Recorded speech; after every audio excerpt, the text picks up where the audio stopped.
महाराष्ट्राची भूमी ही शूरवीरांची भूमी आहे, महाराष्ट्राची भूमी ही साधू संतांची भूमी आहे. आणि या महाराष्ट्राच्या भूमीमध्ये तांबड्या मातीतला रांगडा खेळ कुस्ती इंग्रज सत्तेवर पहिला दंड कोणी ठोकला असेल तर एका पैलवानाने ठोकला, राजे उमाजी नाईक त्यांचं नाव.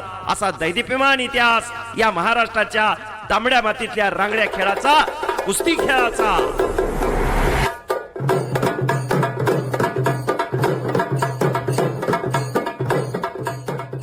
हनुमंती कुस्ती, भीमसेनी कुस्ती आणि जरासंधानी कुस्ती असे कुस्तीचे 3 प्रकार होते. एका प्रकारामध्ये प्रतिस्पर्ध्याला पळवून लावलं जायचं, एका प्रकारामध्ये प्रतिस्पर्ध्याला ठार मारलं जायचं आणि एका प्रकारामध्ये प्रतिस्पर्ध्याची जमिनीला पाठ टेकवली जायची. मॅटवरची कुस्ती की मातीतली कुस्ती, काय साधारण तुमचा आकडा आहे? किती खर्च होत असेल कुस्तीवरती? त्या नवोदित मल्लांनी कुस्तीकडं करिअर म्हणून कसं बघितलं? एवढं सगळं असून महाराष्ट्र केसरी सारख्या प्रतिष्ठित कुस्ती स्पर्धेसाठी आज तुम्ही समालोचन का करत नाही? काय तो किस्सा आहे? बरं बोलण्यापेक्षा खरं बोललेलं कधीच. यासाठी पैलवान अंमली पदार्थ आणि मेडिसिनच्या आरी चाललेले. पण कुस्ती कुठलीही असू द्या, दमाघासाशिवाय कुस्ती नाही. त्यासाठी अखंड साधना, खडतर तपश्चर्या, पहाटे 4 वाजल्यापासून घामच गाळावा लागतो, तेव्हा पैलवान होत असतो. कुस्ती काय आता 2-2 अडीच तासाची कुस्ती राहिलेली नाही, तेवढा कुस्ती बघायला कोणाला वेळ पडत नाही. एक 5 लाख रुपयांनी जरी बजेट धरलं आणि 2000 मैदानाचं म्हणलं तर किती बजेट होतं?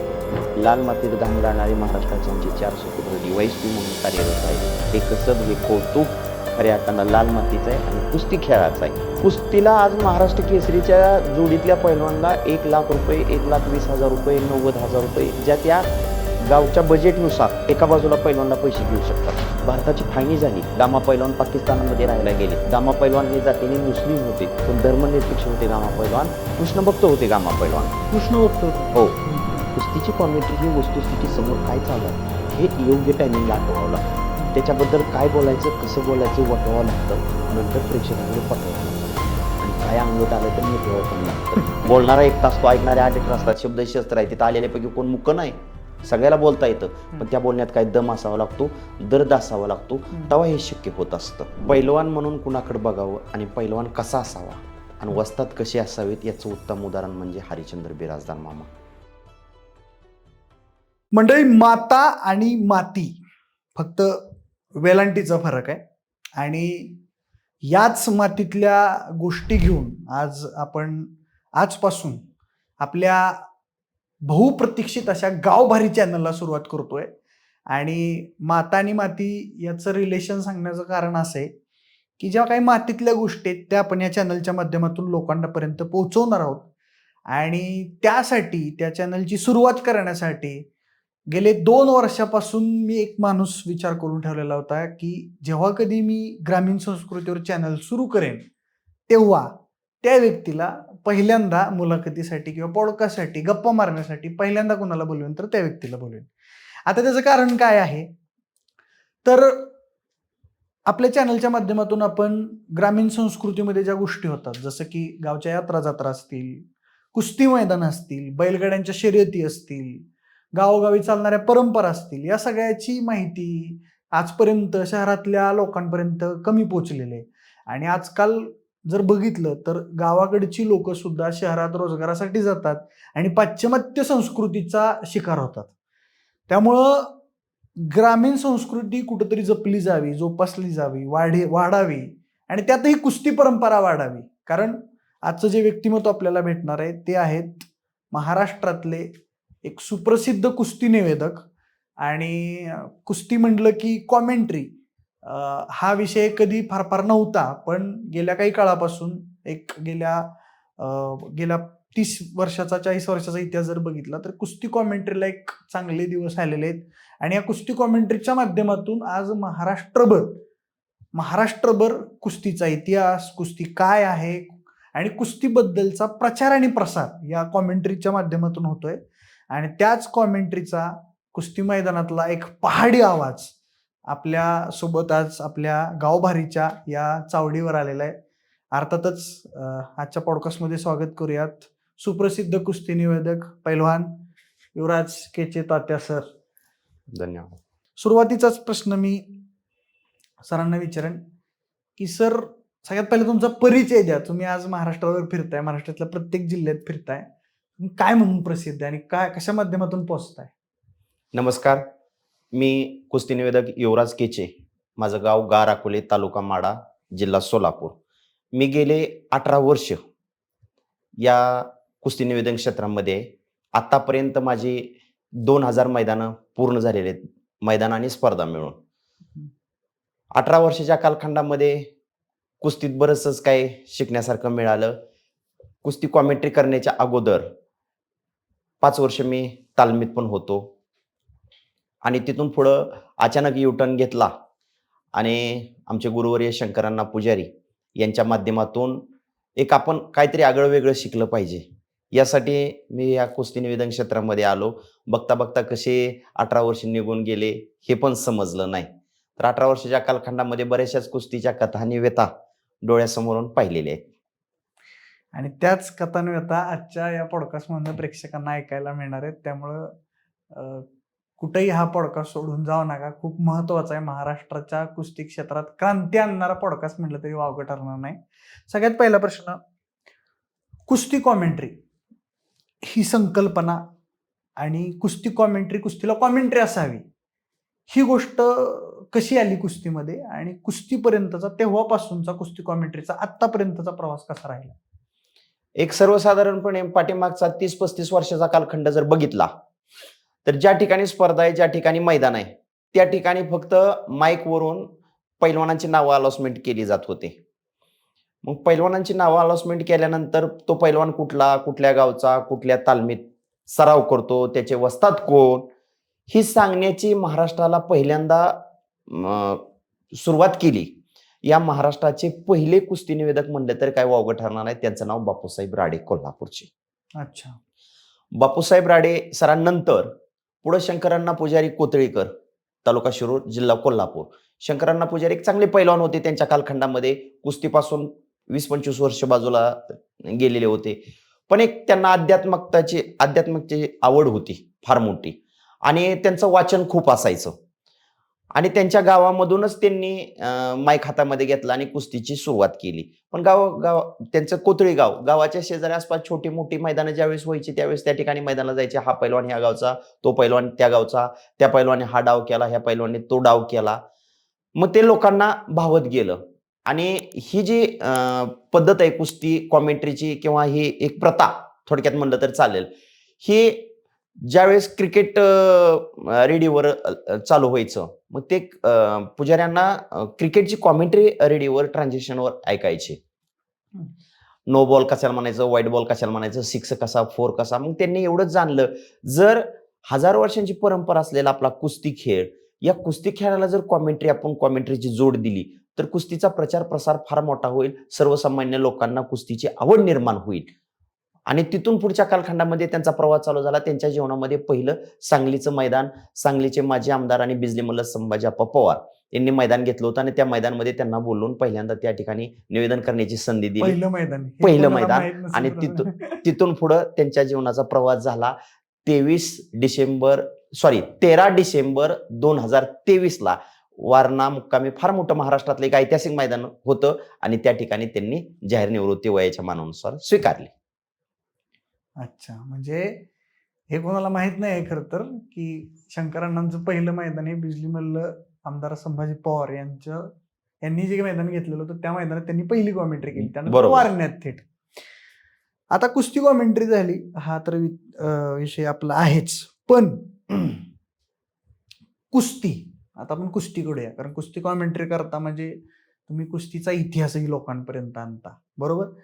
तर आता मला सांगा की कुस्तीचा इतिहास जो आहे म्हणजे पौराणिक काळातला, जी पौराणिक काळापासून आत्तापर्यंत कुस्ती कशी बदलत गेली, कशी कुस्तीत क्रांती झाली?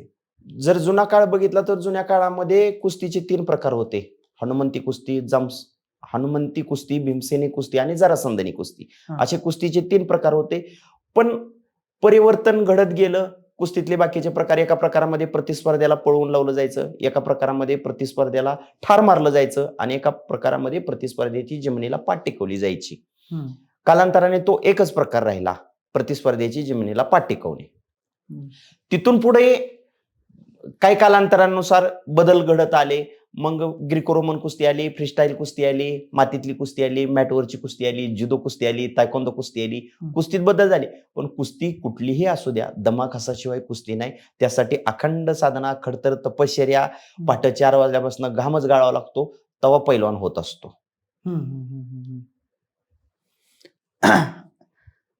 महाराष्ट्रामध्ये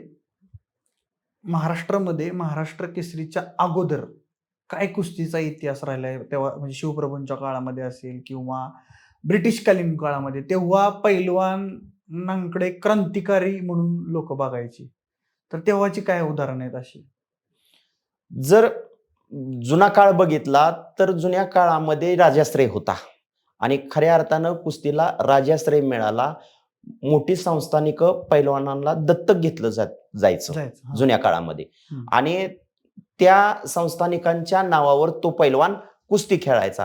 कारण गोरगरीब घराण्यातली, खेड्यापाड्यातली पैलवान पोरं फारशे एवढ्या मोठ्या आर्थिक परिस्थिती नसायच्या. मग एखादे राजे महाराजे ते पैलवानला दत्तक म्हणून घ्यायचे आणि त्या पैलवानांनी त्या प्रकारे नाव करू द्यायचे. उदाहरणार्थ राजश्री शाहूराजेने अनेक पैलवानला आश्रय दिला. कोल्हापूरला शाहूराजांनी कुस्ती पंढरी बनवलं. अनेक पैलवान शाहूराजांच्या कालखंडामध्ये घडले. तिथून पुढचा काळ जर बघितला, राजाश्रय संपला, लोकाश्रय आला. लोकाश्रयातून दानतदार मंडळी समोर आली आणि कुस्तीवरती खऱ्या अर्थानं लाखो रुपयाची उधळण व्हायला लागली आणि पैलवानला कुस्तीसाठी पैसे मिळू लागले. पुढच्या कालखंडामध्ये इंग्रजांची फार मोठी बलाढ्य सत्ता होती. सगळ्या पैलवानांना एकत्र करून एका पैलवानाने इंग्रज सत्तेवर पहिला दंड ठोकला, राजे उमाजी नाईकांनी. शिवप्रभूंच्या काळामध्ये शिवप्रभूंना हिंदवी स्वराज्याची स्थापना करत असताना जे बळ दिलं तर ते शिवप्रभूंचे मावळे खऱ्या अर्थानं पैलवान होते. येसाजी कंक असतील, संभाजी कावजी कोंडाळकर असतील, आनंदा खर्चे असतील, हे पैलवान होते. तुम्ही शिवचरित्र वाचल्यानंतर तुमच्या लक्षात येईल पैलवानाचं खरं योगदान काय. बरोबर. या अगोदरही म्हणजे त्याच काळामध्ये त्याच्यात तो काळ पुढे गेल्यानंतर कुस्ती म्हटलं की गामा, तो काय गामा लागून गेलास का असं म्हटलं जातं. ह्या जगज्जेत्याच्या गामाचा इतिहास मला जर तुमच्या तोंडून ऐकायचा, कारण लय नाव आहे या गामाचं. लोक खूप म्हणतात की जगज्जेता गामा होऊन गेला. तुम्ही आता सांगितलं गामा पैलवानचा फार जुना इतिहास आहे. पण आज जरी तालमीत एखाद्या पैलवानने दुसऱ्या पैलवानला जर काम सांगितलं तर तो पैलवान लगेच म्हणतो, का रे काय गामा लागून गेला काय. गामा जगज्जेता गामा होता. गामाने जग जिंकलं होतं. पण गामा उंचीत भरत नाही म्हणून गामाला भाग घेऊ दिला जात नव्हता त्या स्पर्धेमध्ये. मग गामाच्या वस्तादनं जाहीर केलं, माझ्या पट्ट्यापुढं कोण 10 मिनिटं टिकला तरी $10,000. पहिल्या दिवशी 10 लढले, 10च्या 10 ठुकून काढले. दुसऱ्या दिवशी 12 लढले, 12च्या 12 लोळागोळा केले. मग जनतेतनं आवाज उठला, भारताच्या गामाला भाग घेऊ दिलाच पाहिजे. गामाने भाग घेतला. गामा जगज्जेता झाला. फायनलला कुस्ती जिस्को बरोबर आली होती. जिस्को हा प्रख्यात वकील होता, फार मोठा पैलवान होता. तसं नाव जिबिस्को होतं, पण जिस्को महाराष्ट्रामध्ये त्या पैलवानला जिस्को नावाने ओळखलं जात होतं. त्याला तो पराभव मान्य झाला नाही. पुन्हा तयारी करून भारतात आला आणि पुन्हा पतियाळा मुक्कामी कुस्ती लागली. पतियाळ्यामध्ये पुन्हाही 42 सेकंदात आकडी लावून गामाने आसमान दाखवलं. भारताची फाळणी झाली. गामा पैलवान पाकिस्तानमध्ये राहायला गेले. गामा पैलवान हे जातीने मुस्लिम होते, पण धर्मनिरपेक्ष होते. गामा पैलवान कृष्ण भक्त होते. गामा पैलवान कृष्ण भक्त होते. हो. आणि पाकिस्तानमध्ये राहायला गेले. पाकिस्तानमध्ये राहायला गेल्यानंतर तिथे एक जाती दंगल उसळली होती. हिंदूला बाहेर काढा म्हणत होते. गामा छातीचा कोट करून पुढे उभं राहिले, सांगितलं माझ्या देहाच्या अगोदर खांडोळी करा, नंतर हिंदूकडे जावा. जमाव शांत झाला सगळा आणि निघून गेला. या भूतलावरती कोणाच्या हात धरायची ताकद नव्हती गामा पैलवानचा. त्या हाताने अंगावर बसलेली माशी सुद्धा मारता येणं गेली अशी परिस्थिती म्हातारपणी झाली. अर्धांगवायू झाला, पॅरलिस. ना भारत सरकारने मदत केली, ना पाकिस्तान सरकारने मदत केली. म्हातारपणे गामा पैलवानला मदत केली असेल तर कुस्तीतल्या एका प्रतिस्पर्धेने जिस्को पैलवानने मदत केली. कुस्ती झालेली. सांगण्याचं तात्पर्य आणि सांगण्याचा उद्देश हाच, कुस्ती म्हणजे काय जन्माने जन्मेचं वैर नाही. कुस्ती खेळ आहे आणि ते खेळाडूने स्वीकारायचं असतं. आणि आजही तीच पद्धत आणि त्याच गोष्टीचं अनुकरण करते ती. आपण पुण्यामध्ये आताच महाराष्ट्र केसरी कुस्ती स्पर्धा मार्चमध्ये संपन्न झाली. 18 मार्च ते 22 मार्चला संपूर्ण महाराष्ट्रातल्या पैलवानांनी सहभाग घेतला होता. आणि खऱ्या अर्थानं त्या स्पर्धेमध्ये एक चर्चेची कुस्ती होती. एक चर्चेत कुस्ती आलेली होती की पैलवान बाळू बोडके आणि पैलवान माऊली जमदाडे. बाळू बोडके हा पैलवान नाशिक जिल्ह्याचा खालून जोड तोडत वर आलेला आणि माऊली जमदाडे एक अनुभवसिद्ध पैलवान, वयाने जास्त असणारा, आणि बाळू बोडकेंनी विजय मिळवला माऊली जमदाडेवरती. विजय मिळवल्यानंतर पहिल्यांदा जल्लोष साजरा केला नाही, माऊलीच्या पायाला हात लावून दर्शन घेतलं. हे अख्ख्या महाराष्ट्राने पाहिलेलं आहे. त्याचबरोबर माती विभागामध्ये फायनलला कुस्ती आली होती. पैलवान सिकंदर शेख, मोहोळचा पैलवान, गंगावेस तालमीचा, आणि पैलवान महेंद्र गायकवाड, शिर्शीचा पैलवान, मंगळवेढा तालुक्यातला. फायनलसाठी कुस्ती आली होती. लाखो प्रेक्षक होते आणि त्या ईर्षीच्या आणि तुळशीच्या कुस्तीमध्ये पैलवान महेंद्र गायकवाड विजय झाले. आणि महेंद्र गायकवाड पैलवान विजय झाल्यानंतर पहिल्यांदा सिकंदर शेखच्या पायाला हात लावून दर्शन घेतलं, कारण सिकंदर शेख महेंद्र गायकवाड पैलवानपेक्षा वयाने सिनियर आहेत म्हणून. ही नम्रता, ही विनयशीलता आणि सिकंदर शेख पैलवानच्या पायाला हात लावून महेंद्र गायकवाड पैलवानने दर्शन घेतल्यानंतर सिकंदरने महेंद्रच्या पाठीवरती शबासकीची थाप टाकली. ही नम्रता, विनयशीलता अशी जोपासत आलेत लोक कुस्तीमध्ये. बरोबर. गावाचा इतिहास सांगितला तुम्ही, पण महाराष्ट्रातली जी कुस्ती आहे ती सगळ्यात जास्त प्रसिद्ध होते महाराष्ट्र केसरी कुस्ती स्पर्धेनं. ती स्पर्धा आता यावर्षी झाली, पण या केसरी स्पर्धेची सुरुवात पण कधी काळी कशी झाली होती? म्हणजे महाराष्ट्र केसरी ही संकल्पना कशी अस्तित्वात आली? तसा विचार केला तर महाराष्ट्राच्या कुस्तीला मरगळ आली होती. महाराष्ट्राची कुस्ती परंपरा लोप पावत चालली होती. राजकीय, सामाजिक, शैक्षणिक क्षेत्रातली मंडळी एकत्र आली. कुस्ती महर्षी मामासाहेब मोहोळ असतील, भाऊसाहेब हिरे असतील, जी.डी. बापू लाड असतील, वसंतदादा पाटील असतील, यशवंतराव चव्हाण असतील, अशी मंडळी एकत्र आली. शंकरराव मोहिते पाटील असतील. या मंडळींनी महाराष्ट्र राज्य कुस्तीगीर परिषदेची स्थापना 1953 ला केली. 1953 ते 1960 हा कुस्ती महोत्सव भरायचा. बर. आणि 1961 सालापासून प्रथम क्रमांकाच्या पैलवानसाठी मानाची चांदीची गदा देण्याची प्रथा ही 1961 सालापासून चालू झाली. 1961चं पहिलं अधिवेशन, ज्यावेळेस गदा दिली ते पहिलं अधिवेशन जुनं औरंगाबाद आणि आता नवीन संभाजीनगरला अधिवेशन झालं. आणि त्या ठिकाणी पैलवान दिनकर दह्यारी आणि पैलवान दिनकर दह्यारी पैलवान हे सांगली जिल्ह्याचे, दह्यारी नावाचं गाव, शाहपुरी तालमीला सराव करत होते. आणि मुंबईचे पैलवान बिरजू यादव ही फायनलला कुस्ती आली होती. आणि मुंबईच्या बिरजू यादववरती मात करून पैलवान दिनकर दह्यारी यांनी 1961 साली या महाराष्ट्राचा पहिला महाराष्ट्र केसरी होण्याचा बहुमान मिळवला. 1961 ते 2026 आतापर्यंत या महाराष्ट्रामध्ये अनेक पैलवान महाराष्ट्र केसरी झाले. महाराष्ट्रात मानाची मानली जाणारी ही महाराष्ट्र केसरी स्पर्धा तालमीत गेल्यानंतर प्रत्येक पैलवानचं स्वप्न असतं की मी महाराष्ट्र केसरी व्हावा, कारण महाराष्ट्रामध्ये ती मानाची मानली जाणारी स्पर्धा आहे. बरोबर बरोबर. बरंच काय महाराष्ट्र केसरी कुस्ती स्पर्धेबद्दल अजूनही बोलता येईल. म्हणजे तुमच्या लक्षात राहिलेले महाराष्ट्र केसरी पैलवान कोण आहेत, अशी काय त्यांची माहिती सांगू शकता? महाराष्ट्र केसरी पैलवान आतापर्यंत 2061 पासून 2026 पर्यंत प्रत्येक महाराष्ट्र केसरीचा इतिहास सांगू शकतोय. पण एका महाराष्ट्र केसरीचा मी आवर्जून अनेक ठिकाणी उल्लेख केलेला आहे आणि इथून पुढे पण करणार. 2007 आणि 2008 ला या महाराष्ट्राचे 6वे डबल महाराष्ट्र केसरी पैलवान चंद्रहार पाटील. का आणि कशासाठी? 2005 पर्यंत महाराष्ट्र केसरी पैलवान झाला की कुस्ती थांबायची. एक असा प्रश्न निर्माण झाला होता की महाराष्ट्र केसरीची गदा वरदान की शाप. आणि 2007 ला पहिल्यांदा चंद्रहार पाटील पैलवान महाराष्ट्र केसरी झाले औरंगाबादला. आणि महाराष्ट्र केसरी झाल्यानंतर त्यांना आमच्या वालचंदनगर कळमचे उद्योगपती उत्तमदादा फरतडेंनी फोन केला, चंद्रहार तुझं अभिनंदन, महाराष्ट्र केसरी झाल्यानंतर 5 मेला आमचं कळमला मैदान आहे, तुझा सत्कार ठेवणार आहे चंद्रहार, तो सत्कारासाठी या. त्यावेळी चंद्रहार पाटील पैलवानांनी सांगितलं, दादा माझा सत्कार नको, मी कुस्ती करतो. आणि पहिल्यांदा कळममध्ये कुस्ती खेळले चंद्रहार पाटील महाराष्ट्र केसरी झाल्यानंतर. ती कुस्ती सचिन खुर्द पैलवान बरोबर कुस्ती होती आणि सचिन खुर्द पैलवानला तिथं कळममध्ये त्यांनी आसमान दाखवलं आणि एक महाराष्ट्रामध्ये एक नवीन प्रथा चालू केली की महाराष्ट्र केसरी झाल्यानंतर ही पैलवान मैदानी कुस्ती करू शकतो. 2006 पासून आज 2026 आतापर्यंत प्रत्येक पैलवान महाराष्ट्र केसरी. म्हणजे पूर्वीच्या काळी महाराष्ट्र केसरी झाला की कुस्ती थांबली. येस, कुस्तीच बंद करायची असा इतिहास होता. आणि तो इतिहास खोडून काढला डबल महाराष्ट्र केसरी पैलवान चंद्रहार पाटील यांनी. अच्छा. तुमचं नाव युवराज केचे आणि मी असं ऐकलं की तुमचं, म्हणजे तुम्ही मैदानातही सांगता की तुमचं नाव युवराज केचे असं पडण्यामागे पण एक किस्सा आहे. नेमका काय किस्सा आहे?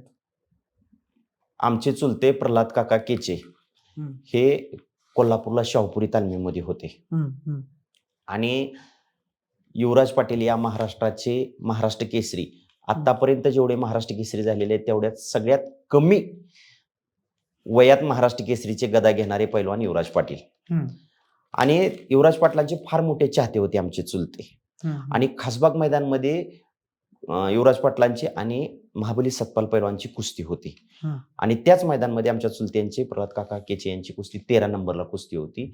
आणि त्यांनी कुस्ती झाल्यानंतर कुस्ती पाहण्यासाठी कडला बसून कुस्ती पाहिली. आणि युवराज पाटील विजय झाल्यानंतर तिथंच एक संकल्प केला, माझ्या घरात जो मुलगा आता जन्माला येईल त्याचं नाव मी युवराज ठेवणार.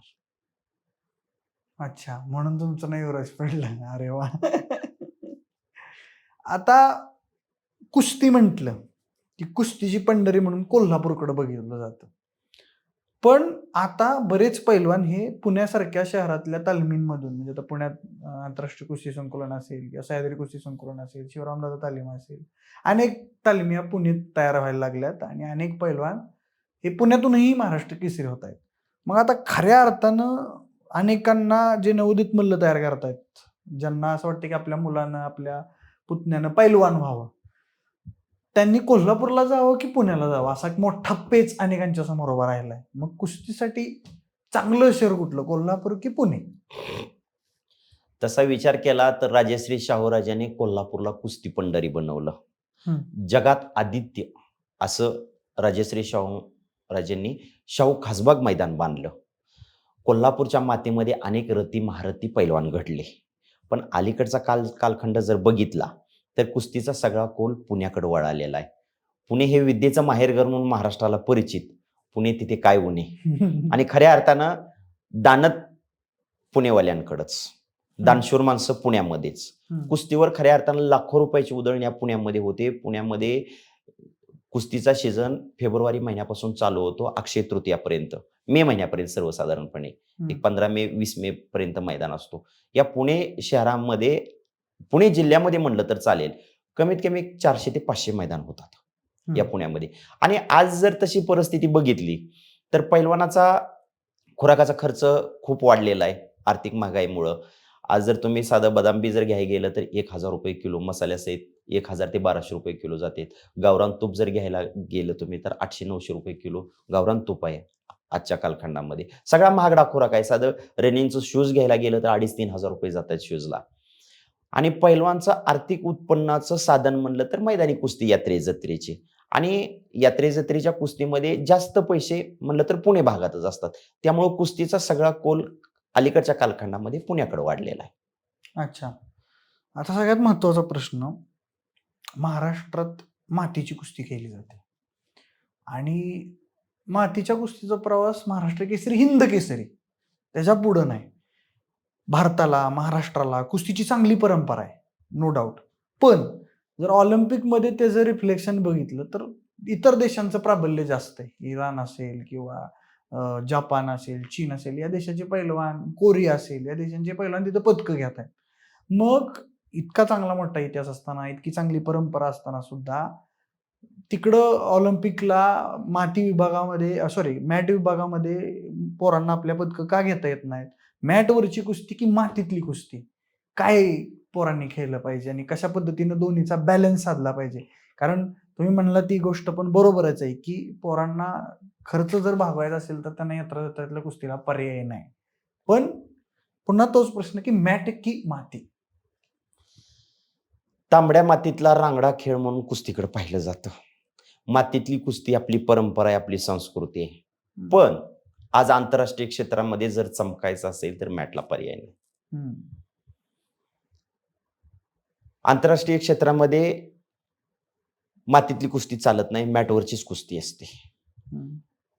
मॅटवरची कुस्ती आणि मातीतली कुस्ती अलीकडच्या काळामध्ये दोन्ही कुस्ती जर आत्मसात केली तरच पैलवान खऱ्या अर्थानं मैदानी पण कुस्ती करू शकेल आणि स्पर्धेत पण तो पैलवान चमकू शकेल. जर नुसती मला मातीतलाच पैलवान व्हायचा आहे म्हणलं तर तो महाराष्ट्रापुरता मर्यादित राहणार.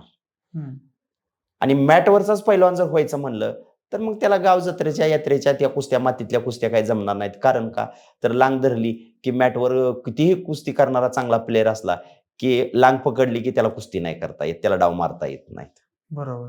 बरोबर. वेळेने नेमाने बांधलेली कुस्ती आहे, नेमबाह्य कुस्ती आहे. कुस्ती काय आता 2-2 अडीच तासाची कुस्ती राहिलेली नाही, तेवढा कुस्ती बघायला कोणाला वेळ पण नाही. बरोबर. इन्फॉर्मेशन टेक्नॉलॉजीचं युग आलेलं आहे. 6 मिनिटात कुस्तीचा निकाल लागून जातो. 3-3 मिनिटाचे 2 राऊंड मैदानी 10 ते 15 मिनिटाच्या पुढे कुस्ती आता ठेवत नाहीत. बरोबर. लगेच मैदानी कुस्ती जरी असली, कुस्ती निकाली होत नसेल तर पर्याय बायपास मार्ग म्हणून कुस्ती गुणावर लावली जाते. जो पहिला गुण घेईल त्याला विजय घोषित केलं जातं. आता काय झालंय, कुस्ती हे कुस्तीला एक समान इकॉनॉमिक्स आले, समान अर्थशास्त्र निर्माण झाले आणि कुस्तीकडे अनेक जण पैलवान व्यवसाय म्हणून बघायला लागले. चांगले चांगले पैलवानला पैसे भेटत आहेत, त्यासाठी ते कष्टही घेत आहेत. आता महाराष्ट्रामध्ये काय साधारण तुमचा आकडा आहे, किती खर्च होत असेल कुस्तीवरती? महाराष्ट्रामध्ये 1 जानेवारी ते 30 मे हा महाराष्ट्रातला कुस्तीचा खरा सीझन. महाराष्ट्रामध्ये 36 जिल्हा आहेत. प्रामुख्याने 36 जिल्ह्यापैकी 30 जिल्ह्यामध्ये कुस्तीला फार मोठं अस्तित्व आहे. आणि त्या 30 जिल्ह्यापैकी पुणे, सोलापूर, कोल्हापूर, अहिल्यानगर, सातारा हे प्रामुख्याने 5 जिल्हे की कुस्तीचा आगार म्हणून ओळखलं जातं. आज जरी पैलवान कोल्हापूरला प्रॅक्टिस असले, पुण्याला प्रॅक्टिसला असले, तरी पैलवानाची आज संख्या जर जास्त बघितली तर आमच्या सोलापूर जिल्ह्यातली. पहिल्यापासून सोलापूर जिल्हा हा कुस्ती क्षेत्रामध्ये अग्रेसर कंटिन्यू. तर या 5 महिन्याच्या कालखंडामध्ये या महाराष्ट्रामध्ये कमीत कमी 2000 मैदान होतात. एक सरासरी अंदाज. का तर माझ्यासारखे जे काय आमचे निवेदक आहेत ते सर्वजण आम्ही एकमेकाच्या संपर्कामध्ये असतो. 15-20 निवेदक आहेत आणि यांच्या सरासरी जर काढली तर 2000 मैदानं होतात. आणि पुण्यासारख्या ठिकाणी एकेका मैदानाला 15, 20, 25 लाख रुपयापर्यंत खर्च करतात. एक 5 लाख रुपयांनी जरी बजेट धरलं आणि 2000 मैदानं जर म्हणले तर किती बजेट होते? आणि हे पैसे काय कुठल्या MIDCचे, कुठल्या संस्थानिकांचे किंवा कुठल्या साखर संघाचे पैसे नाहीत. हा पैसा सर्वसाधारण शेतकऱ्याचा पैसा आहे, मोलमजुरी करणाराचा पैसा आहे. जो शेतकरी रोज सकाळी 10 लिटर आणि संध्याकाळी 10 लिटर डेअरीला दूध घालतो, तो शेतकरी गावामध्ये आपल्या यात्रेनिमित्त मैदान होणार आहे त्या ठिकाणी 2000 रुपये वर्गणी देतो. सर्वसामान्य शेतकऱ्याचा हा पैसा आहे, कष्टकऱ्याचा पैसा आहे हा. 100 कोटी रुपये खर्च कंपल्सरी या 5 महिन्याच्या कालखंडामध्ये कुस्तीवर होतो.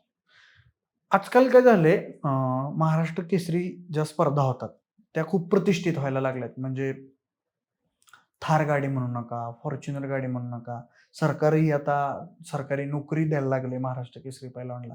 त्यामुळे कुस्तीची क्रेज हळूहळू वाढत चालली. आणि पहिलं कसं आहे, प्रत्येकाला क्रिकेटर वाटायचं, तसं आता महाराष्ट्रात अशी ट्रेंड, असा परंपरा तयार व्हायला लागली की अनेक नवीन पोरांना पैलवान होऊ वाटते. त्या नवोदित मल्लांनी कुस्तीकडे करिअर म्हणून कसं बघितलं पाहिजे?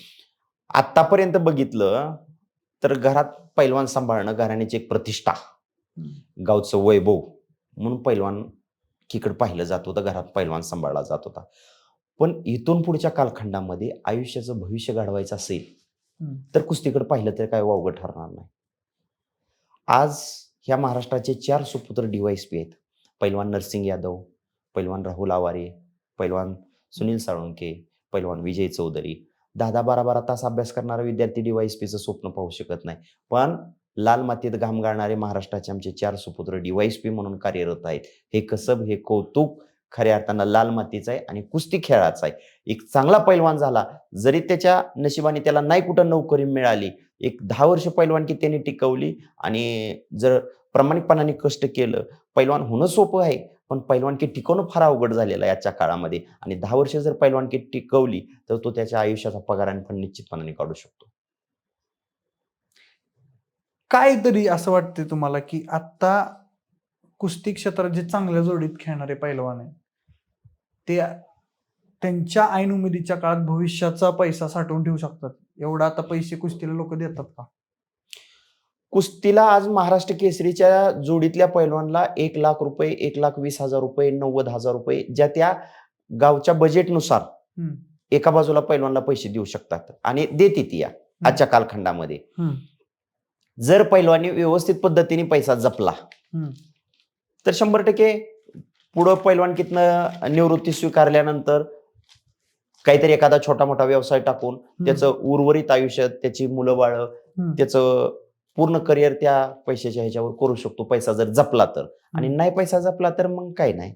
पुन्हा एकदा पैलवानकी सुटल्यानंतर मैदानाला गेल्यानंतर फार तर एक फेटा, एक नारळ, एक हार आणि 1,000 रुपयाचं पाकिट मिळतं. ह्याच्यापेक्षा दुसरं काही जास्त कोण देऊ शकत नाही. आणि एखाद्या कुस्तीला पंच म्हणून ठेवलं जातं. आता काय आहे की हा कुस्ती हा जो खेळ आहे याच्यामध्ये जेव्हा एखादा पैलवान कुस्ती जिंकतो तेव्हा तो हात वर करून आपल्या वस्तादाचं नाव घेतो, हो गुरुचं नाव घेतो. हो कुस्ती म्हटलं की ह्याचा पट्ट्या आहे असं एक म्हटलं जातं. तर हे असं पट्ट्या म्हणण्यामाग कुस्तीमध्ये गुरुचं योगदान किती महत्वाचं आहे? कारण गुरु खूप महत्वाचा असं मला वाटतं या काळामध्ये, आणि त्याचं कसं महत्वाचं योगदान आहे ते तुमच्या भाषेत तुम्ही सांगा. 100 पैलवान असतात. 100 पैकी एखादा महाराष्ट्र केसरी होतो, एखादा महाराष्ट्र चॅम्पियन होतो, एखादा हिंद केसरी होतो. सगळे 100च्या 100 पैलवान जर महाराष्ट्र केसरी होऊ शकत नाहीत, मग तो पैलवान घडत असताना पैलवानकी हे क्षेत्र असं आहे की त्याला शिव्या घालावं लागते, त्याला मारावं लागतं, त्याला हाणावं लागतं, त्याचा लाडही करावा लागतो. पण त्याच्याकडून कष्ट करून घेत असताना की त्याला त्या पद्धतीने तेवढ्या गुरुने तेवढे शिक्षाही करावी लागते, तरच पैलवान घडतो. नाही पैलवान सहजासहजी घडत नाही. पैलवान की स्वतः मी मनाने कष्ट करीन आणि मी पैलवान होईल आतापर्यंत कोणी घडलेलं नाही. त्याच्या पाठीमागं खमक्या गुरुच असावा लागतो, तेव्हा पैलवान घडतो. तर मग तुमच्या दृष्टीनं पैलवान म्हणजे काय? सळसळत्या रक्ताला उकळी फोडणारा, ऐन तारुण्यात मस्तीचा खोराक खाऊन साधू संतावनी राहून रोज लाल मातीचा घामाने चिखल करणाऱ्या त्या वीरांना शूरांना पैलवान म्हणतात. अजून याच्या व्यतिरिक्त वेगळं काय वाटतंय साध्या भाषेत? कोण असतो पैलवान आणि कोण होऊ शकतो? पैलवान एक समाजामध्ये पैलवानाची एक वेगळी प्रतिष्ठा असते. 1000 लोकांना पैलवानला ओळखलं जातं. का तर त्या पैलवानकडं मर्दुमकी सौंदर्य असतं. सौंदर्य अनेक जणांकडे असतं, पण पैलवानाचं सौंदर्य हे मर्दुमकी सौंदर्य असतं. डॉक्टरला सांगावं लागतं मी डॉक्टर आहे, इंजिनियरला सांगावं लागतं मी इंजिनियर आहे, वकिलाला सांगावं लागतं मी वकील आहे म्हणून. पण पैलवानला सांगावं लागत नाही मी पैलवान आहे, कारण पैलवानाचं बदन सांगत असतं ही पैलवान आहे म्हणून. याच नोटला मला एक किस्सा आठवते मारुती मानेंचा. असं म्हटलं जातं की मारुती मानेंकडं राजीव गांधी तेव्हा काळचे पंतप्रधान असे बघत थांबलेले होते. आणि काय तो किस्सा आहे? सांगलीचं शिष्टमंडळ दिल्लीला निघालं होतं. सांगलीचे स्वतंत्र सेनानी धुळाप्पांना नवलेनं कॉप्ट करून खासदार घ्या म्हणून. मग कोणीतरी एक जणांनी टोंक आली मारुती माने पैलवानला बरोबर घ्या म्हणून. मारुती माने पैलवानला आपलं सहज बरोबर नेलं होतं. हे सगळे सांगलीकर मुंबईमध्ये पोहोचले, दिल्लीमध्ये पोहोचले. आणि दिल्लीमध्ये पोहोचल्यानंतर एका हॉलमध्ये बसले होते. आणि हॉलमध्ये बसल्यानंतर राजीव गांधी बाहेर आले आणि पहिल्यांदा मारुतीभाऊ मानेंकडे पाहिलं. 6.5 फूट उंची, 144 किलो वजन, म्हणजे जसे देहाचे तसेच दिलाचे मारुती माने. आणि पेला विचारलं ये कोण आहे? पेने सांगितलं ये तो पैलवान मारुती माने, भारत को गोल्ड मेडल दिया है, आप क्यों नहीं होते खासदार म्हणले. राजीव गांधी काही कमी देखणे नव्हते, पण ते ब्राह्मणी सौंदर्य आलं, पैलवानाचं सौंदर्य हे मर्दुमकी सौंदर्य आलं. केवळ पर्सनॅलिटीला पाहून राजीव गांधींनी मारुतीभाऊ मानेंना खासदार केलं. मारुती माने हे एक नाव म्हणजे महाराष्ट्राच्या कुस्तीमधले खूप मोठं नाव आहे. म्हणजे अनेक जुनी जाणती लोक मारुती मानेंचा संदर्भ देत असतात आणि देताना ते एका कुस्तीचा संदर्भ देतात. म्हणजे हिंद केसरी मारुती माने विरुद्ध विष्णुपंत सावर्डेकर या कुस्तीचा संदर्भ देतात. 2.5 तास कुस्ती चालली होती. काय त्या कुस्तीचा इतिहास आहे? 6/3/1965 खासबाग मैदानाला कुस्ती झाली होती कोल्हापूरमध्ये. आणि फार प्रतिष्ठेची कुस्ती होती. दोन्ही पैलवान सांगली जिल्ह्यातलेच होते. सांगलीच्या शेजारी चिटकून कवटीपिराण नावाचं गाव मारुतीभाऊ मानेंचं, आणि सांगलीच्याच विरोध दिशेला सावर्डे गाव मल्लसम्राट विष्णुपंत आप्पा सावर्डेंचं गाव. सर्वश्रेष्ठ पैलवान कोण? महाराष्ट्राचा हे ठरणार होतं. आणि ती प्रतिष्ठेची कुस्ती होती. त्या कालखंडामध्ये रेल्वेवर बसून लोक कुस्ती बघायला कोल्हापूरमध्ये आले होते. आणि खासबाग मैदानची जी क्षमता आहे ती क्षमता संपली. 25-25 हजार लोक मैदानच्या बाहेरनं फिरत होते, त्यांना तिकीट मिळालं नाही. आणि 2 तास 45 मिनिटं कुस्ती झाली. आणि कुस्तीचा 2 तास 45 मिनिटांनी निकाल लागला.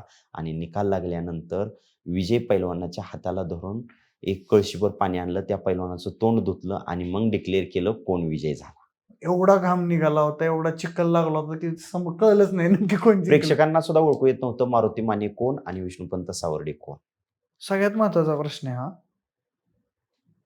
आपण सगळं चांगलंच बोलतोय, पण तुमच्या दृष्टीनं महाराष्ट्राच्या कुस्ती समोरची आव्हानं काय?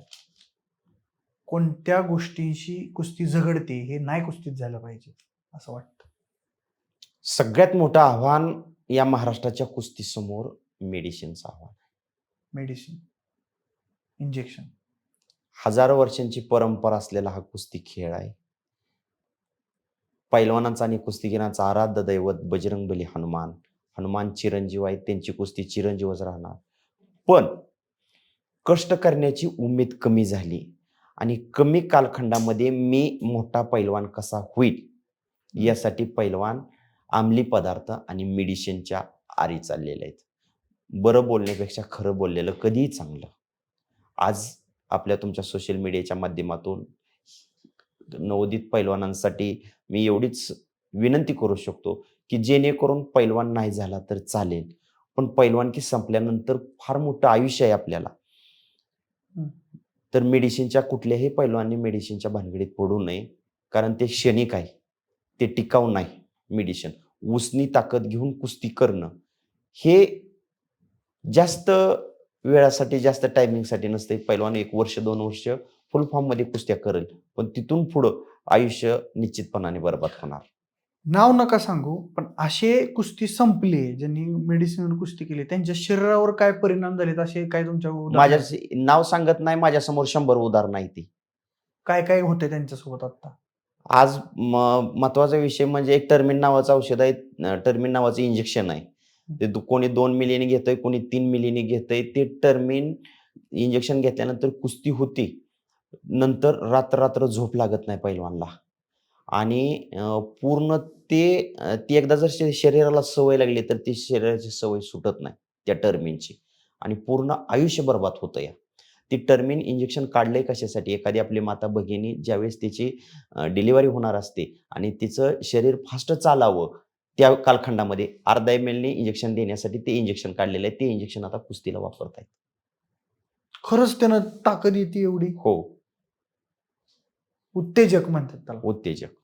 हीच इंजेक्शन का अजून वेगळं काय घेतलं जातं? बरेचसे इंजेक्शन आहेत. असं एक अच्छा. उदाहरण सांगितलं तुम्हाला, कारण आम्हाला काय त्या म्हणजे त्या गावाला जायचं नाही, त्यामुळे रस्ता विचारायची काही गरज नाही. पण एक काही गोष्टी अनुभवाय मिळालेल्या गोष्टी, IMP, डेक्का, काय काय बरेचसेच काय खूप नाव आहेत काय ते इंजेक्शनाचे. आता ते काहीतरी गोळ्याचा प्रकार एक आलेला आहे. गोळ्या खायच्या. त्या गोळीने पूर्ण शरीर गरम होतं, इतकं स्पीडमध्ये कुस्ती करता की बोलायचं काम नाही, इतकं शरीर स्पीडमध्ये चालतं. अरे बापरे. त्या गोळीचं नाव काय मला माहित नाही, मला सांगता येणार नाही, पण ते आता त्या क्षेत्रात आहे त्यामुळे लोक आसपास दिसतंय ते. हो.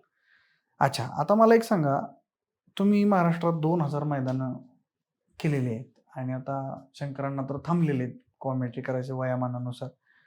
एवढं सगळं असून महाराष्ट्र केसरी सारख्या प्रतिष्ठित कुस्ती स्पर्धेसाठी आज तुम्ही समालोचन का करत नाही? महाराष्ट्राची कुस्ती तटागटात कुस्तीचं विलिनीकरण झालेलं आहे. कुस्तीगीर परिषद, कुस्तीगीर महासंघ, त्यानंतर परत भारतीय कुस्ती. ह्या वर्षी तर 4 अधिवेशनं होणार होती. डबल महाराष्ट्र केसरी चंद्रहार पाटील पैलवानांनी उठाव केला की महाराष्ट्रामध्ये एकच अधिवेशन झालं पाहिजे. एकच अधिवेशन झालं, रामकृष्णांना सातव पाटलांनी घेतलं. माझी एकच प्रामाणिक भावना आहे की नावासाठी काम करू नये, कुस्तीसाठी काम करावं आणि त्या माध्यमातून आमची उपजीविका भागते, आमचा प्रपंच चालतोय, त्याच्याशी आम्ही हे नाही. पण कुठंतरी जाऊन बाद होण्यापेक्षा नाबाद राहिलेलं चांगलं. म्हणून मी आतापर्यंत एकाही महाराष्ट्र केसरी स्पर्धेला गेलो नाही. महाराष्ट्रामध्ये एक असे पैलवान होते की ज्यांचं महाराष्ट्राच्या कुस्तीसाठी खूप मोठं योगदान आहे. म्हणजे आज त्यांचे जे पटशिष्य आहेत ते सुद्धा खूप नाव कमवत आहेत. ते पैलवान होते तेव्हा त्यांनी खूप नाव कमावलेलं होतं, पण त्यांचा इतिहास मात्र दुर्लक्षित आहे. महाराष्ट्रातल्या अनेकांना त्यांच्याबद्दल माहीत नाही. ते पैलवान म्हणजे हरिश्चंद्र बिराजदार मामा. त्यांच्याबद्दल काय सांगाल? कसे घडले हरिश्चंद्र बिराजदार मामा आणि कसा त्यांचा प्रवास होता? त्यांचे पटशिष्य कसे नाव कमावत आहेत? पैलवान म्हणून कुणाकडे बघावं आणि पैलवान कसा असावा आणि वस्ताद कसे असावेत याचं उत्तम उदाहरण म्हणजे हरिश्चंद्र बिराजदार मामा. लातूर जिल्ह्यामध्ये रामलिंग मुदगण नावाचं गाव मामांचं, कासारसाईजवळ.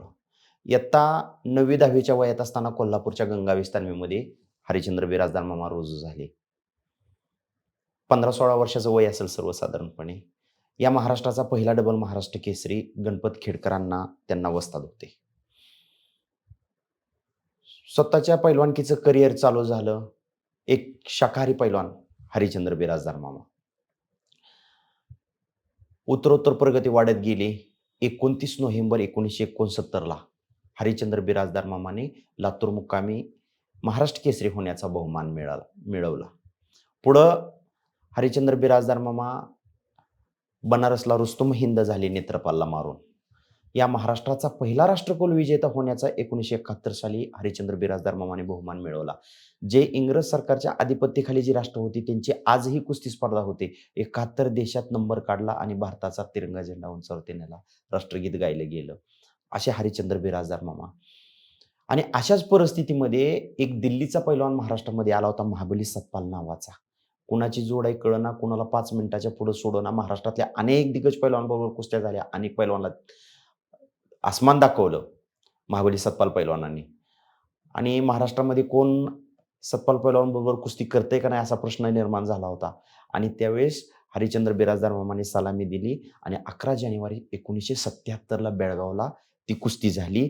हरिश्चंद्र बिराजदार मामाने 4 मुंड्या चितपट केलं महाबली सतपाल सारख्या पैलवानवरती. हजारो प्रेक्षक होतं. प्रेक्षकातनं एकच जल्लोष निर्माण झाला, हरी रे हरी, घे भरारी. आणि कोल्हापूरमधनं हत्तीवरनं मिरवणूक हरिश्चंद्र बिराजदार मामांची काढली. ते फोटो आजही कोल्हापूरमध्ये आहेत. आज 1000-2000 रुपयाची जोड झाली की पहिला म्हणतो नाद करू नको, जोड बघून उठत जा. पण महाबली सतपाल सारख्या पैलवानावरती विजय मिळाल्यानंतर हरिश्चंद्र बिराजदार मामाने दोन्ही हात जोडले होते. एक शांत संयमी व्यक्तिमत्व असणारे हरिश्चंद्र बिराजदार मामा. स्वतःची पैलवानकी संपली आणि त्याच कालखंडामध्ये ज्यावेळेस पैलवानकी करत होते त्यावेळेसच हरिश्चंद्र बिराजदार मामा कुस्त्या करण्यासाठी पुणे भागामध्ये यायचे. आणि पुण्यामध्ये गोकुळ वस्ताद तालमीचा कार्यभार हातामध्ये घेतला पंढरीनाथ अण्णा पठारे. त्यांच्या नेतृत्वाखाली गोकुळ वस्ताद तालमीचा कार्यभार हातामध्ये घेतला आणि गोकुळ वस्ताद तालमीमध्ये असंख्य पैलवान हरिश्चंद्र बिराजदार मामाने घडवले. हरिश्चंद्र बिराजदार मामांचा पहिला महाराष्ट्र केसरी पैलवान तानाजी बनकर, दुसरा महाराष्ट्र केसरी पैलवान छोटा रावसाहेब मगर. तिथून पुढच्या कालखंडामध्ये दत्ता गायकवाड पैलवान महाराष्ट्र केसरी झाले, राहुल काळभोर पैलवान महाराष्ट्र केसरी झाले. हरिश्चंद्र बिराजदार मामांच्या मार्गदर्शनाखाली चंद्रहास निमगिरे महाराष्ट्र केसरी झाले, विकी बनकर महाराष्ट्र केसरी झाले. 6 महाराष्ट्र केसरी घडवले. आंतरराष्ट्रीय कीर्तीचे पैलवान काकासाहेब पवार यांच्यासारखे पैलवान हरिश्चंद्र बिराजदार मामाने घडवले. राहुल आवारे पैलवान हरिश्चंद्र बिराजदार मामाने घडवले. अनेक पैलवान घडवले. एक काळ असा होता की महाराष्ट्र केसरी कुस्ती स्पर्धेमध्ये एका बाजूला गोकुळ वस्ताद तालमीच्या पैलवानांची मेडल आणि एका बाजूला वसंतदादा कुस्ती केंद्राच्या पैलवानांची मेडल. असा एक काळ होता महाराष्ट्र केसरी कुस्ती स्पर्धेचा. दिवस निघून जातात पण आठवणी मनात राहतात. आज बिराजदार मामा आपल्यामध्ये नाहीत, पण खऱ्या अर्थानं लाल मातीच्या आणि कुस्तीच्या माध्यमातून बिराजदार मामांच्या आठवणी अनेक पैलवानांच्या समोर आहेत. आणि मी एवढंच सांगतो की ज्यांना हरिश्चंद्र बिराजदार मामांसारखे गुरु लाभले त्यांचे सर्व पट्टे जेवढे हरिश्चंद्र बिराजदार मामांच्या मार्गदर्शनाखाली पैलवान झालेले आहेत ते हरिश्चंद्र बिराजदार मामांचे सर्व पट्टे खऱ्या अर्थानं धन्य आहेत. त्यांना मामांसारखं गुरु लाभणं हे पण नशिबवान पैलवानांचं काम आहे. नुकताच महाराष्ट्र केसरी कुस्ती स्पर्धा झाली आणि महाराष्ट्र केसरी कुस्ती स्पर्धा म्हटलं की वाद असं एक समीकरण गेल्या काही वर्षांपासून सुरू झालेलं आहे. ही महाराष्ट्र केसरीची कुस्ती स्पर्धा अशी वादात का अडकली आहे? 2 तटगट कुस्तीमध्ये आणि ह्या तटागटाच्या राजकारणामध्येच तसं कुस्ती बघितलं की कुस्तीच्या पाठीमागं राजकारण असतंच. आपण कोल्हापूरला कुस्ती पंढरी म्हणून ओळखलं जातो. कोल्हापूर सारखा कुस्ती महाराष्ट्रात कुठं वाद नव्हता. आज तुम्हाला माहित आहे गुंडा पाटील पैलवान कमीत कमी 4 ते 5 वेळा महाराष्ट्र केसरी झाले असते. गुंडा पाटील सेना दलाचे पैलवान, सेना केसरी पैलवान. पण गुंडा पाटील पैलवानला महाराष्ट्र केसरी स्पर्धेमध्ये खेळू दिलं नाही. महाराष्ट्र केसरीचं स्वप्न त्यांचं अधुरं राहिलं. केवळ तटागटाचं राजकारण. जर जुना काळ बघितला तर पुण्यामध्ये 2 गट होते, एक शिवरामदादावाल्यांचा एक गट आणि एक चंदूबाईवाल्यांचा गट. कुस्तीत तटागटाचं राजकारण आलं की कुस्तीला कुठंतरी गालबोट लागल्यासारखं होतं. महाराष्ट्र केसरी कुस्ती स्पर्धा मध्ये गेले कित्येक वर्ष कॉमेंट्री व्हायची आणि त्या कॉमेंट्रीमध्ये कुस्ती निवेदक कॉमेंट्री करायचे. गेल्या काही काळापासून हे कुस्ती निवेदक शेवटच्या कुस्तीला किंवा अखेरच्या महाराष्ट्र केसरीच्या कुस्ती स्पर्धेला कॉमेंट्री करताना दिसत नाहीत. हे असं का होतंय, म्हणजे असं का झालंय? महाराष्ट्रात महाराष्ट्र केसरी स्पर्धा मानाची मानली जाणारी स्पर्धा आहे आणि महाराष्ट्र केसरी कुस्ती स्पर्धेमध्ये आज आमचे सहकारी, मी कधीच महाराष्ट्र केसरीला कुस्ती निवेदनासाठी आजपर्यंत गेलेलो नाही आणि इथून पुढे जाईल का नाही तो सांगता येत नाही विषय. पण ह्या अलीकडच्या 4-5 वर्षाच्या कालखंडामध्ये जी प्रामुख्याने कुस्ती खास आकर्षण असणारी कुस्ती म्हणायचं त्या स्पर्धेतली कुस्ती आली की कुस्ती निवेदकाच्या हातामध्ये माईक नसतो. ही फार मोठी खंत आहे. माझी एकट्याचीच नाही वैयक्तिक, मी एक निवेदक आहे म्हणून ही महाराष्ट्राची खंत आहे की तो निवेदकाच्या हातात त्यावेळेस माईक नसतो आणि तो अन्य व्यक्तीच्या हातामध्ये माईक असतो. मला कोणाचं नाव घ्यायचं नाही किंवा कोणाला याची सखोलतेने मी एकटाच ह्या गोष्टीबद्दल बोलतोय असं नाही की महाराष्ट्रातल्या तमाम जनतेचं, सर्व प्रेक्षकांचं, कुस्तीच्या चाहत्यांचं म्हणणं आहे की त्यावेळेस कुठलाही असू द्या निवेदक, वर्षभर सगळे महाराष्ट्रातले आखाडे करणारा निवेदकाचं बोलणं आणि इतर लोकांचं बोलणं याच्यामध्ये फरक असतो. आणि वक्तृत्व ही कला अशी आहे की अनुभवानेच बोलता येतं, पण ज्याच्याकडे वक्तृत्व असतं त्याला नेतृत्व पण करता येतं, हे लक्षात असू द्या. बरोबर. आता महाराष्ट्र केसरीला काय आहे की माती आणि मॅट हा वाद आहेच. म्हणजे महाराष्ट्र केसरीची फायनलची लढत ती मातीत व्हावी, मॅटवर व्हावी, तर ती मॅटवरच का होती असा अनेकांना प्रश्न पडतो. महाराष्ट्र केसरी कुस्ती स्पर्धा 1961 सालापासून चालू झाली. माती आणि मॅट तो वाद आजही आहे. 1961 सालापासून 1987 सालापर्यंत मातीतला आणि मॅटवरचा मातीत फायनलला कुस्ती लागायची आणि 1988 पासून मातीतला आणि मॅटवरचा फायनलला कुस्ती मॅटवरती लागते. माती की मॅट हा प्रश्न प्रत्येकाच्या मनात आजही आहे आणि त्या गोष्टीसाठी आज पण वादविवाद चालू आहेत.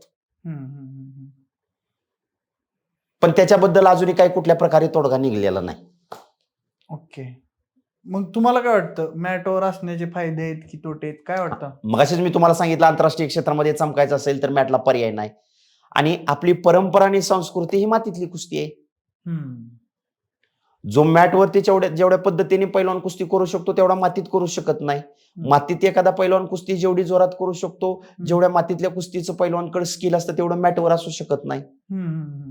पण मातीतली आणि मॅटवरची दोन्ही कुस्ती एखाद्याच कवचित पैलवानला ते आत्मसात करता येते. माझ्या समोरचा एकच पैलवान मातीतही त्याच प्रकारे कुस्ती करणार आणि मॅटवरही त्याच प्रकारे कुस्ती करणार. डबल उपमहाराष्ट्र केसरी शिवछत्रपती पुरस्काराचे मानकरी पैलवान अतुलभाऊ पाटील जेऊरची. अच्छा, मातीतही कुस्ती त्याच प्रकारे आणि मॅटवरही कुस्ती त्याच प्रकारे करणार. अच्छा. आता महाराष्ट्राच्या म्हणजे कुस्ती परंपरा जी आहे ती अतिशय चांगली आहे, पण या महाराष्ट्राच्या कुस्ती परंपरेमध्ये आता देवा थापा किंवा अशा पद्धतीच्या कुस्त्याचं एक आक्रमण झालेलं आहे. म्हणजे ठरवलेल्या कुस्त्या, एक ड्रॅमॅटिक कुस्ती, मारामारी, काहीतरी वेगळंच करायचं, मग लोक टाळ्या वाजवतात, ह्या अशा एका परंपरेचं आक्रमण झाले आणि सर्रास कुस्ती मैदानांमध्ये अशा पद्धतीच्या कुस्त्या होतात. याबद्दल तुमचं काय वैयक्तिक मत आहे? आयोजकाचा नाविलाज झालाय म्हणून देवा थप्पासारखा ढोंगी पैलवान महाराष्ट्रात नेपाळवरून आणावा लागतोय. आयोजकाला पण माहिती आहे त्याची कुस्ती काही काटा नाही, ही मनोरंजनाची कुस्ती आहे. कुस्ती मनोरंजनासाठी नसते, कुस्ती हा मनोरंजनाचा खेळ नाही. पण आयोजक काय म्हणतायत, ही मनोरंजनाची कुस्ती आहे. का आणि कशासाठी? आयोजकांना एकच पडल्यास फक्त पब्लिक गोळा झालं पाहिजे आणि पब्लिक आल्यानंतर पब्लिकला टाळी वाजवायला मिळली पाहिजे, म्हणून देवा थापाची कुस्ती घेते ती. आणि आज महाराष्ट्रातल्या पैलवान 4-5 हजार रुपयाच्या जोडीपासून पुढच्या पैलवानाच्या डोक्यात एकच आहे की पराभव स्वीकारायला नको. आज एखाद्या मैदान बघितलं जुन्या कालखंडामध्ये, पाठीमागच्या 15-20 वर्षापूर्वी ढाक टांग, बॅक थ्रो, निकाल, धोबी असं डाव बघायला मिळत होतं. आज एखाद्या मैदानामध्ये एखादीच अशा प्रकारे कुस्ती होती. तर पराभव स्वीकारायला नको आणि पैलवानकडे जे डाव मारण्याचं स्किल होतं का, ते तेवढ्या प्रकारे डाव मारण्याचं स्किल राहिलेलं नाही. डाव प्रॅक्टिसनेच डाव आत्मसात होतात. हम्म. जर तुम्हाला डाव प्रॅक्टिस असेल तरच डाव मारता येतात मैदानात गेल्यानंतर. हम्म. याला एकच ह्याच्या पाठीमागचं कारण की लढतीचा अभाव असल्यामुळे म्हणावी अशी प्रेक्षणीय कुस्ती होत नाही. आयोजकाला नाईलाज असतो प्रेक्षक गोळा करण्यासाठी आणि प्रेक्षकांना टाळे वाजवायला मिळण्यासाठी देवाथापासारख्या पैलवानाची ढोंगी नुरा कुस्ती घेते ती. आमचाही नाईलाज आहे. हम्म. मैदान चालू झाल्यापासून मैदान संपेपर्यंत आम्ही त्यांचा बांधील असतोय आणि शेवटी कोर्टाने निर्णय काय घ्यायचा पटवाल्यांनी सांगून चालत नाही. बरोबर. कोर्ट ठरवणार आहे काय निर्णय घ्यायचा काय नाही. आता समालोचन म्हणलं की कसं की तुम्ही बोलणारे एक असता, ऐकणारे अनेक आहेत, लाखो आहेत ऐकणारे. खूप जपून बोलावं लागतं, खूप काळजीपूर्वक बोलावं लागतं आणि मग ह्या सगळ्या प्रोसेसमध्ये अनेक चुकाही घडतात, अनावधानानं काही गोष्टी घडतात. अशा वेळेस तुम्ही कसं मॅनेज करता? कारण हे सोपं काम नाही. माणसाकडून चुका होणार. इतर खेळांची कॉमेंट्री आणि कुस्तीची कॉमेंट्री यात फरक आहे. हम्म. कुस्तीची कॉमेंट्री ही वस्तुस्थिती समोर काय चालू आहे हे योग्य टायमिंगला आठवावं लागतं. हम्म. त्याच्याबद्दल काय बोलायचं कसं बोलायचं वटवावं लागतं. नंतर प्रेक्षकापुढे पटवावं लागतं आणि काय अंगलोट आलं तर मिटवावं पण लागतं. बोलणारा एकटा असतो, ऐकणारे ऑडिटर असतात, शब्दशस्त्र आहे, तिथं आलेल्यापैकी कोण मुक नाही. सगळ्याला बोलता येतं पण त्या बोलण्यात काही दम असावा लागतो, दर्द असावा लागतो, तेव्हा हे शक्य होत असतं. आता कुस्ती कॉमेंट्री आणि समालोचन, आता लोक तर कुस्त्या बघायला येतात, सगळ्यांचं लक्ष कुस्त्यांकडे असतं, सगळ्यांचे कान मात्र जागे असतात, कानात त्यांना कॉमेंट्री ऐकू येते.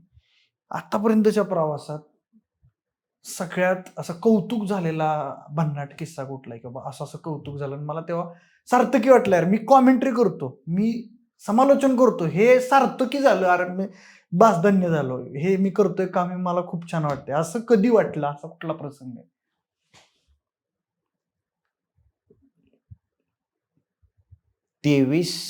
27 जुलै 2023 पुण्यामध्ये शरदचंद्रजी पवार साहेबांनी पैलवानांचा मेळावा घेतला होता. आणि अगोदर एक 8 दिवसापूर्वी फोन आला की साहेबांनी पैलवानांचा मेळावा घेतलाय आणि त्या पैलवानांच्या मेळाव्यामध्ये तुम्हाला पुरस्कार जाहीर झालेला आहे आणि त्या पुरस्कारासाठी तुम्ही या म्हणून. एक आपला प्रवास, छोटासा प्रवास चालू झालेला, आज प्रवास आपला तिथपर्यंत जाऊन पोचतो. ह्याच गोष्टीचं फार मोठं कौतुक वाटलं की झिरोचं हिरो करू शकणार एकमेव क्षेत्र आहे कुस्ती. कुस्तीत वतनदारी प्रकार चालत नाही. कुस्तीत कामाचा गुरु आहे, काम करून दाखवल्यानंतरच कामाचा माणूस म्हणून महाराष्ट्रामध्ये ओळख निर्माण होती. म्हणजे महाराष्ट्र केसरी जरी वडील असले तरी पोराला व्यायाम करूनच महाराष्ट्र केसरी, काम करूनच महाराष्ट्र केसरी व्हावं लागतं. हो, परंपरेनं, वारसा हक्कानं. वतनदारी प्रकार कुस्तीत अजिबात चालत नाही. कुस्ती रक्तात असावी लागते, कुस्ती अंगात असावी लागते, कुस्ती सांगून शिकून येत नाही, ती कुस्ती आत्मसातच करावी लागते, तेव्हा पैलवान होत असतो. कुस्ती समालोचक नसतं तर काय असतं?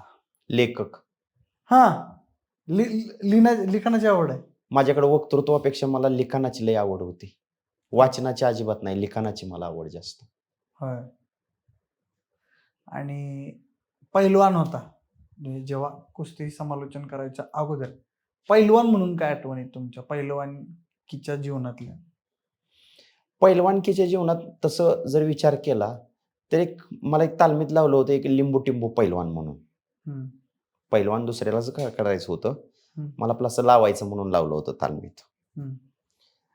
आणि 2-3 हजार रुपयापर्यंत कुस्ती लागायला लागली. गुडघ्याला लागलं, गुडघ्याला इंजुरी झाली आणि इंजुरी झाल्यामुळं तिथंच युटर्न घेतला.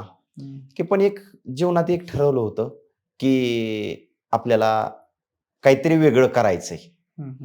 एक पहिल्यापासून स्वप्न होतं आणि जीवनामध्ये एक माझ्यासाठी एक असा किस्सा आहे की मी ह्या क्षेत्रात का आलो आणि कसा आलो. आता 10वीचं शिक्षण झाल्यानंतर 11वीला आमच्या गावाशेजारीच बावडे म्हणून गाव आहे, बावड्यामध्ये ऍडमिशन घेतलं आणि महाराष्ट्राचे त्यावेळेस पणन रोजगार हमी योजना मंत्री हर्षवर्धनजी पाटील साहेब. मग हर्षवर्धनजी पाटील साहेबांचं भाषण मला खूप आवडायचं. मग 11वीला मी ऍडमिशन घेतल्यानंतर त्यावेळेस विधानसभेचं विलक्षण लागलेलं होतं. आणि ज्या ज्या गावामध्ये त्यांची सभा असेल त्या त्या ठिकाणी शाळा बुडवून संगत 2-4 मित्र घेऊन सभा ऐकण्यासाठी जायचो. फक्त एकच माघारी आलं की एकच सगळ्या विद्यार्थ्यांना, सगळ्या मुलांना सांगायचो, मी एक दिवस हर्षवर्धन पाटील साहेबासारखं भाषण करणार आणि मला तशा प्रकारे भाषण करायला शिकायचं. नाही म्हटलं तरी 25 एक वर्ष तुम्ही कुस्ती सोबत आहे. हो. म्हणजे कुस्ती खेळला आणि समालोचन आणि त्याच्या अगोदर कुस्त्या बघण्याचा एक तुम्हाला छंद. या 25 वर्षाच्या काळात तुम्ही बघितलेली, तुमच्या लक्षात राहिलेली सगळ्यात अविस्मरणीय कुस्ती कोणती? मी आतापर्यंत ज्या कुस्त्या बघितलेल्या आहेत, या हं. कुस्तीपैकी अविस्मरणीय कुस्ती हं. पैलवान युवराज रुपनवर उपमहाराष्ट्र केसरी हं. आणि पैलवान गोविंद पवार हं. 1998 साली हं. अकलूजला त्रिमूर्ती केसरी कुस्ती स्पर्धेमध्ये ही कुस्ती फायनलला आली होती. आणि आम्ही लहान होतो, 4वी-5वीचं वय असेल. कुस्ती बघायला आमच्या चुलत्यांनी आम्हाला नेलेलं होतं. आणि ती इतकी कुस्ती गाजली होती, इतकी कुस्ती तुफानी झाली की बोलायचं काम नाही, इतकी तुफानी कुस्ती झाली होती. 110 ते 115 किलो वजन युवराज रुपनवर पैलवानचं होतं आणि गोविंद पवार पैलवानांचं वजन 85-90 किलो वजन असेल फार तर. 10 सेकंद सुद्धा न थांबता कुस्ती झाली. त्यावेळेचे महाराष्ट्र राज्याचे मुख्यमंत्री विलासरावजी देशमुख साहेबांच्या शुभ हस्ते कुस्ती लावली होती आणि त्यावेळेचे महाराष्ट्राचे बांधकाम मंत्री विजयसिंह मोहिते पाटील दादा त्रिमूर्ती केसरी कुस्ती स्पर्धा हे अकलूजला होते आणि ती कुस्ती लावली विलासरावजी देशमुख साहेबांनी आणि विलासरावजी देशमुख साहेब हेलिकॉप्टरने मुंबईला गेले. 1.25 तास कुस्ती चालली आणि 1.25 तासानंतर विजयसिंह मोहिते पाटील दादांना फोन आला की कुस्तीचा निकाल काय लागला. कारण एक प्रतिष्ठेची कुस्ती होती. पहिला त्रिमूर्ती केसरी कोण ठरणार हे होणार होतं आणि दुसरं म्हणजे त्रिमूर्ती केसरीचा बहुमान लातूर जिल्ह्याला जाणार का सोलापूर जिल्ह्यामध्ये राहणार. गोविंद पवार हे पैलवान लातूर जिल्ह्याचे आणि युवराज रुपनवर पैलवान हे सोलापूर जिल्ह्याचे. आणि त्यावेळेस विजयसिंह मोहिते पाटील दादांनी सांगितलं की कुस्तीचा निकाल अद्याप लागलेला नाही, कुस्ती चालू आहे. आणि विलासरावजी देशमुख साहेबांनी वायरलेसवरून सांगितलं की कुस्ती बरोबरीत सोडवा आणि कुस्ती बरोबरीत सोडवण्यात आली. अतिशय मनामध्ये बसलेली कुस्ती पैलवान गोविंद तात्या पवार आणि पैलवान काय युवराज त्या तात्या कुस्तीत रुपनवर. घडामोड काय घडत होती? खडाखडी खूप. खडाखडी कुस्ती म्हणजे अशी कुस्ती थांबवून कुस्तीच नाही हो. 110 ते 115 किलो वजन होतं. एका मिनिटात धरून आणायचे युवराज रुपनवर पैलवान आणि जेवढ्या ताकदीने धरून आणले तेवढ्याच ताकदीने खालनं निघून जाण्याचं कौशल्य गोविंद तात्या पवार यांच्याकडे होतं. तुफानी कुस्ती. अच्छा. आजकाल काय होतंय, म्हणजे पूर्वी जितक्या प्रमाणामध्ये दुखापती पैलवानांना व्हायच्या त्या तुलनेत आजकाल खूप इंजुरी होत आहेत. म्हणजे कुठं खांद्यालाच लागेल, कुठं गुडघ्यालाच लागेल, कुठं काय होईल आणि असं अनेक इंजुरींचं प्रमाण खूप वाढलं. अनेक पैलवान इंजुरीमुळे अर्ली कुस्ती सोडतात, लवकर कुस्ती सोडतायत किंवा काही जणांची कुस्ती जागेवरच थांबते, काही जणांना रिकव्हर व्हायला वेळ जातोय, परत 1 वर्षाने येतात. असं हे खूप होतंय आजकाल. हे इंजुरीचं प्रमाण का वाढले? आता प्रामुख्याने जर सांगायचं म्हणलं तर कुस्ती हा फायटिंगचा खेळ आहे आणि जो पैलवान कुस्ती खेळतो त्याला इंजुरी होती, पण इंजुरीचं प्रमाण तुम्ही म्हणताय ते जास्त अलीकडच्या काळामध्ये असण्याचं प्रामुख्याने एकच कारण, एका तज्ज्ञ डॉक्टरशी माझी मुलाखत झाली या गोष्टीबद्दल की जुन्या काळामध्ये जो प्रॉपर डाएट मिळत होता पैलवानला, जो सकस आहार मिळत होता, तो तेवढ्या म्हणाव्याच्या प्रमाणात आज मिळत नाही. आज जे मिळतंय ते सगळं रासायनिक, केमिकल, भेसळयुक्त. त्यामुळं जास्त इंजुरीचं प्रमाण जास्त अलीकडच्या कालखंडामध्ये. आणि दुसरं एक कारण इंजुरीचं प्रमाण की पैलवान पूर्वीच्या काळी जो आहार घेत होते तो प्रत्यक्ष घेत होते, आता अप्रत्यक्ष घेण्याची सवय लागलेली आहे. उदाहरणार्थ प्रोटीन म्हणजे काय? तुम्हाला प्रोटीन कशातनं पण प्रोटीन मिळतंय ना. तुम्ही डाळीतनं प्रोटीन मिळतंय, कुठलीही तूर डाळ, मूग डाळ, भिजवलेले हरभरे, हे जे पैलवान जुन्या कालखंडामध्ये खायचं, भिजवलेले बदाम खायचं किंवा गव्हाची चिक्की मारून पैलवान प्यायचे, खपली गव्हाची चिक्की मारून. ते आज नाही हो. ते प्रोटीनचं डबा आलेत अप्रत्यक्ष. मग अप्रत्यक्ष घेतलेला आहार आणि प्रत्यक्ष घेतलेला आहार याच्यामध्ये बराचच फरक आहे ना. त्यामुळे अलीकडच्या कालखंडामध्ये इंजुरीचं खूप प्रमाण झालेलं आहे आणि थोडं जरी इंजुरी झाली त्याला डायरेक्ट ऑपरेशन. जुन्या कालखंडामध्ये असा प्रकार नव्हता. एवढं इंजुरी होत होती. कुस्ती फायटिंगचा खेळ आहे, तुम्हाला पहिल्यांदाच मी सांगितलं. इंजुरी होत नव्हती असं नाही, इंजुरी होत होती. तिथंच आपलं बर्फाने शेकणं किंवा हळद लावणं ते तालमीतल्या तालमीत बरं करत होते. पण आजच्या काळात थोडंसं हे होतं, डायरेक्ट लगेच ऑपरेशन करा, 6 महिन्याची रेस्ट घ्या, हा प्रकार चालू झालेला आहे. त्यामुळं पैलवान ची प्रतवारी कमी होत चाललेली आहे. पैलवानाची संख्या भरपूर आहे, पण तेवढी म्हणावी अशी योग्यता राहिलेली नाही. आणि इंजुरीला सामोरे जावं लागतं. काही जरी असलं तरी इंजुरीला सामोरे जावं लागतं. शिवप्रभूंनी हिंदवी स्वराज्याची स्थापना केली. शिवप्रभूंना बालपणीच घोडेस्वार होण्याचं, भाला चालवण्याचं, ढाल चालवण्याचं प्रशिक्षण दिलं. मासाहेब जिजाऊ म्हणले असत्या, बाळ शोभा घोड्यावर बसू नको, पडशील पाय मोडल. स्वराज्य निर्माण झालं नसतं ना. हे स्वीकारूनच पुढे जावं लागतं. संघर्षातूनच पुढे गेल्यानंतरच पैलवान घडतो. त्याच्यावर मातच करावी लागते. बरोबर. एवढा सगळा तुमचा चांगला प्रवास आहे, समालोचनाचा आहे, आणि प्रत्येक माणूस, यशस्वी माणूस आपल्या आयुष्याचं श्रेय कुठल्या तरी एका व्यक्तीला देत असतो की ज्याच्यामुळे आपण घडलो किंवा वाढलो किंवा काही वाईट बरोबर. काळात साथ दिली. तुमच्या आयुष्याचं श्रेय तुम्ही कोणाला द्याल? माझ्या आयुष्याचं श्रेय म्हणजे पहिल्यांदा मी माझ्या आई वडिलांना, त्यानंतर दुसरं श्रेय माझ्या जीवनामध्ये माझ्या जीवनाचे खरे शिल्पकार माझे चुलते प्रल्हाद केचे काका म्हणायचो आम्ही, त्यांच्यासाठी. आणि तिसरं माझ्या जीवनाचे शिल्पकार ज्यांनी माझ्या हातामध्ये माईक दिला आणि तू बोलू शकतोय म्हणून मला प्रोत्साहित केलं, ते आमचे गुरुवारी शंकरांना पुजारी. आणि आज ज्याच्यामुळं मी फिरतोय ती माझी पत्नी, की जेणेकरून मी आज एवढं महाराष्ट्रभर फिरत असताना जी घर सांभाळणं, मुलं सांभाळणं, घरचा प्रपंच सांभाळणं, हे पण एक थोडंसं कौतिकाचीच बाब आहे. आणि ते सगळा गाडा मी माझ्या गैरहजेरीमध्ये सगळं पत्नी सांभाळते. जर नाही आज नाव घेतलं तर जरा माझं पण अवघड होईल. याच नोटला आपण थांबूयात. भरपूर गप्पा झालेल्या आहेत, भरपूर चर्चा झालेली आहे. आज केचे सरांनी वेळात वेळ काढून आज आपल्या या पॉडकास्ट कट्ट्यावरती ते आले आणि आपल्या चावडीवरती कुस्तीविषयी, कुस्ती समालोचनाविषयी अनेक चांगल्या गोष्टी, काही इतिहास सांगितला जो तुम्हाला नक्कीच आवडला असेल. भविष्यातही हे एका मुलाखतीवर आपलं भागलेलं नाही आहे. आपल्याला अजून कुस्तीतले अनेक प्रश्न, कुस्तीतले अनेक मुद्दे, अनेक गोष्टींना धरून आपल्याला बोलायचे. भविष्यातही केचे सर आपल्या स्टुडिओवरती येतच राहतील. बाकी तुम्हाला या संपूर्ण मुलाखतीमधल्या कोणते मुद्दे आवडले, काय गोष्टींवर तुम्हाला मतं मांडायची असतील तर तुम्ही कमेंट बॉक्समध्ये मांडू शकता. सोबतच आपल्या विशेष भारीच्या असेल आणि गाव भारीच्या या दोन्ही यूट्यूब चॅनलला तुम्ही सबस्क्राईब करा. असेच कुस्तीतले अनेक पैलवान, मल्ल, समालोचक आपण त्यांची माहिती, त्यांच्या मुलाखती घेऊन येणार आहोत. त्यामुळं आपल्या चॅनलला सबस्क्राईब करा. सगळ्यात महत्त्वाचं म्हणजे केचे सरांचे जे कोण चाहते असतील त्यांनी व्हिडिओला लाईक करा. त्यांना शुभेच्छा देऊयात पुढच्या प्रवासासाठी. असंच त्यांनी कुस्तीची सेवा अविरत करत राहो अशीच आपण बजरंग बली चरणी प्रार्थना करूयात आणि याच नोटला थांबूयात. धन्यवाद. धन्यवाद.